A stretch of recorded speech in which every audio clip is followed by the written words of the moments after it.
নমস্কার বন্ধুরা। তো ব্যবসা নিয়ে কিছু কথা আমরা আজকে এখন আলোচনা করব।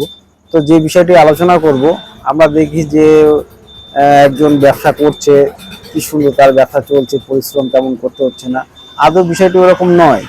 ব্যবসা যারা করে প্রচুর পরিশ্রম করতে হয়, বলতে গেলে তো তেমন একটা রেস্ট নিতেই পারে না।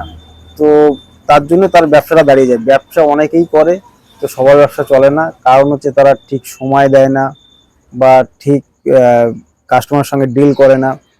তো ব্যবসা করতে গেলে মেন যে জিনিস দরকার, মালের সঠিক দাম নেওয়া। তো এটা তো করতেই হবে। তার সঙ্গে যেগুলো জিনিস করতে হবে, যে পর্যাপ্ত পরিমাণে যে মালগুলো চাহিদা আছে, সেই মালগুলো সবসময় রাখার চেষ্টা করতে হবে, যে কাস্টমার কোন ধরনের মাল চাইছে। তো এই দেখতে পাচ্ছেন, এটা আমাদের দোকান, এটা হচ্ছে আমাদের বাড়ির দোকান। এটা বহু বছর পুরনো দোকান।